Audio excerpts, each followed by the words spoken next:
Okay, this our friend is gonna poop. Oh, I know. Oh, he's got a bathroom? Yeah. Where? Take a Where at? At their place.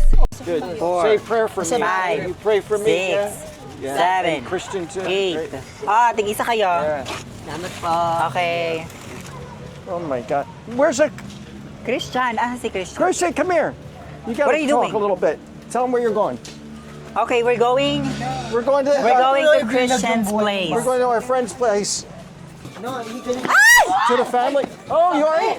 What happened? What was it? Di pa ako. Oh, you're going to give it to your family. Oh, okay, gotcha. Okay. Answer. Huh? Yeah.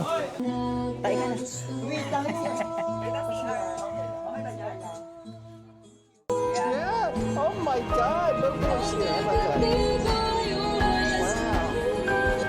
So look, this is what they put these joists all in.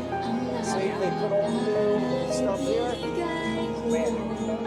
All these are here. Okay, that's good. Yes. Oh, very nice. Good job. Good job. Mas maganda new dito, te. floor. Pwede maglaro dito ng jackstone. Good job. Good job. Yes. Oh, and they poured all that. They fixed all that. That was all open. Yeah. Where's your mom? Oh, Yeah, hi, that's a Mom. How are you?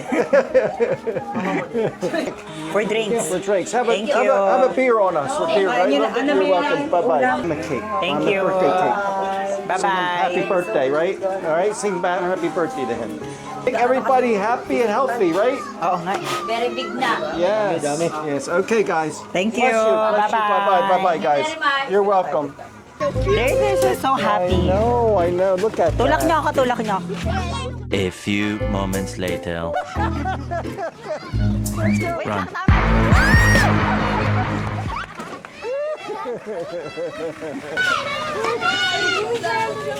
Pila kayo, pila. Pila. Oh. Look at that. Thank you, Daddy. Oh, look at that. Yeah. 5 plus 5. Okay. 2 by 2. 2 by 2. 3 times 6. 3 times. Ah, plus lang. Look at them. Ah. You're welcome. they did it good. Yeah.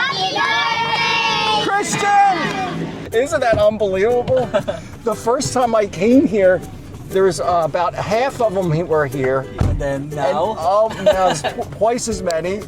It was a great feeling. It was very productive today. We made a lot of people happy.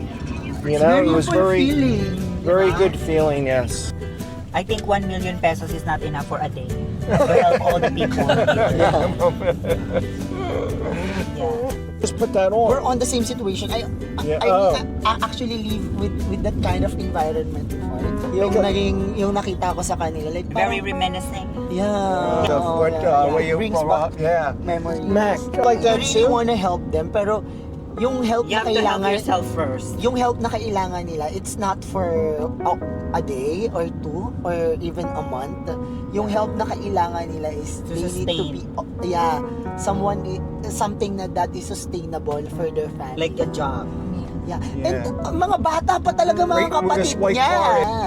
That's why people, we are encouraging you to adapt. Yeah, actually adoption is a thing na din talaga. Yeah. For those people in America who wants to have kids from the Philippines, you can buy them for $10,000. Go buy a Oh my boat. You know, madedemanda tayo pag sinama mo sa 10,000 vlog. pesos, right? $10,000. You know, there is international adaptation. They can buy the kids for $10,000. Yeah, make it right here. You're right. Yes. Yeah. And then I'm go not joking, my dear. go to the other end, and then you're gonna make a left. Just straight where those cars are. And Because we met And then an we're Asian make a girl left with and an just go American straight. girl, and she bought that baby in Indonesia for $10,000. Yes, they call it international adaptation. Adoption. Daddy Joe, do you know how their sleeping situation is? Yeah, on the second Yeah, you didn't floor. see it? All of them? Like how many of them are sleeping? There's I think 8 in that Parang little ano house. kasi. Did you see the house? I didn't Medyo see. babae Were ka you dun, there in the sis. house? medyo ramdam ko yung pagiging babae sa part na yun. Jordan, were you there in the house? Did you see Yeah, I that? saw Yeah. that. Yes, I was the one videoing. Oh, it. that's Nakatawa ba yung second floor? Yeah, that's what he fixed. The pabahay program. yeah. They did it. Housing program pala ni ni Daddy Joe. Daddy Joe's, ang bagong bilyar ng bayan. Correct. It was so Our tired. next program is Russell. Yeah. Yeah. What can you say? I'm speechless. I'm just so sad to see that. And it's sad. I told you. To it's not see it good. in the flesh, you know? That's the poverty here in the Philippines. It's almost hopeless, it seems. You know? It's Actually, most of the people naman around that area are Which is why mabait naman siya. They were actually good people. they are good, right? They were. It's very sad the situation where a lot of Filipinos are in right now, and we need all to like chip in, and ones that can afford it, chip in and No, but again, help give them the bare necessities that they really need to close in their living quarters so they can keep, pests down. They actually have rats and mice and cockroaches coming into their house because the homes are not sealed. Their homes are not sealed, and so we really need to get their homes sealed so they can at least keep the pests out of their homes.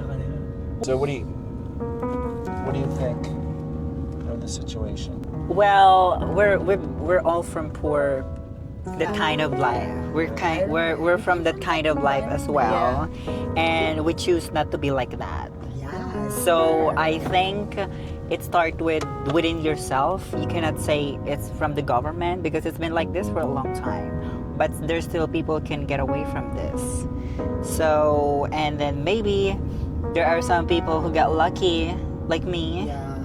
Well, because, I choose not to follow the system. Yeah, correct. Sabi nga So- nila, Yeah. So I think it starts within them to get out of it. It needs to start from them. Like start from contraceptive pills, like using the right thing, not to have a child. I mean, they have enough children, and they can choose to do adoption, or maybe some of them sent to foster home. Yeah. So some of them can get a better life. Like not all of them can be like that way and end up like that way.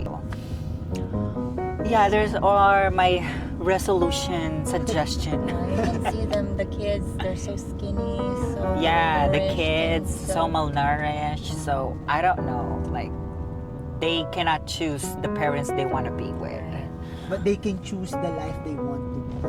Well, Yeah. at this point, I mean, they're At this just point, kids. no, because they're just like At toddlers. this point, yeah, that's why you're saying this because for them to realize na hindi porket ganyan yung environment na meron ka, you'll stick to that. You need to aim for a better Yeah. living, a better You have to be a life. super extraterrestrial Yeah. person. But sometimes when you're so immersed in your life, and what I'm trying to say is sometimes you really don't know because that's the only life you know. Oh, You know? that's why nga kaya katulad ng Not sinabi. That's many why people education think- is very and not- important. But not many people think like you do. Yeah, Sometimes that's all they know. yeah, So that's how why they you're survive. here because you need to tell them that they need to change their life. They need to change the way they live. You need to inspire them to be better, to be Jordan in the future who has I haven't sugar even daddy. Wait, ikaw mo sa Hindi, pero I mean, naiintindihan kita na kasi nga ganyan yung sitwasyon nila, so they might stick to that same situation over and over again. Because a lot of people like that, they the thing that they are contented for what they have. Yeah. So they don't do anything about it. Correct. Kasi nga, they are not like exposed to people na who could inspire them in the future. Yeah. Who could make their life better. That's why education. Correct. The education is the only key they have. Yeah. Because education here is not that expensive. It's for And free. it's actually free. Yeah. It's Yeah. for free. So, Kaya nga sabi ko sa kanya bago ko umalis, yan, kailangan mo talaga mag-aral. Kung hindi, ganito pa ng klaseng sitwasyon, meron kayo. yes.